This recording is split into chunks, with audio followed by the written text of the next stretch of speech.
যারা শত নির্যাতন সহ্য করে, যারা শত অসুবিধার মধ্যে আমাকে ভোট দিয়ে জয়যুক্ত করেছেন, আমার এলাকার জনগণের প্রতি আমি আমার সালাম, আমার কৃতজ্ঞতা জানাচ্ছি। এবং সঙ্গে সঙ্গে কথা বলছি যে আপনারা শান্তিপূর্ণভাবে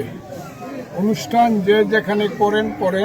কিন্তু অনুষ্ঠান যাতে শান্তিপূর্ণ এবং আইনের মধ্যে হয়।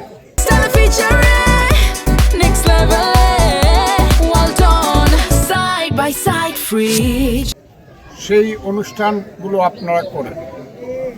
আমি আপনাদেরকে, এই এলাকার মানুষকে বলবো, আমি আপনাদের জন্য যা করার উন্নয়নের জন্য যতটুকু আমার দ্বারা সাধ্য এবং বাংলাদেশের সাথে সঙ্গতিপূর্ণ সমস্ত কাজগুলো আমি করার চেষ্টা করি। আর বাংলাদেশের মানুষকে বলছি, আপনারা গত কয়েক বছর যাবত, বিশেষ করে 5ই আগস্টের পরে আমার যে রোল,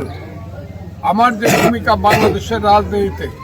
যখন বাংলাদেশের মুক্তিযুদ্ধকে চিরতরে অন্ধকারে নিক্ষেপ করার জন্য মুক্তিযুদ্ধ বিরোধী শক্তি সমস্ত শক্তি প্রয়োগ করেছিল,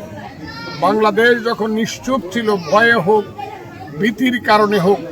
অনেকে স্বার্থের কারণে হোক, তখন মুক্তিযোদ্ধা হিসাবে বাংলাদেশের পক্ষে, মুক্তিযুদ্ধের পক্ষে আমি আমার উচ্চকণ্ঠ আরও উচ্চকিত করেছিলাম। এখন আমি বাংলাদেশের মানুষকে বলবো, আমার যে ভূমিকা ছিল 5ই আগস্টের পরে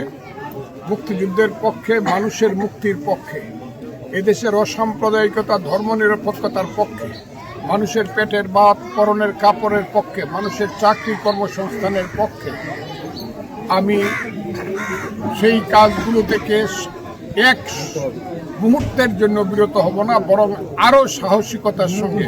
সমস্ত জিনিসগুলো আমি বাংলাদেশের পার্লামেন্টে তুলে ধরব এবং সেই পার্লামেন্টে এগুলোকে এক্সিকিউট করানোর চেষ্টা করব। আমার নাম গেজেট হওয়ার কারণে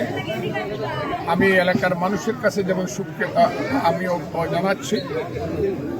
ঠিক তেমনি আমার দল বিএনপি, আমার নেতা তারেক রহমান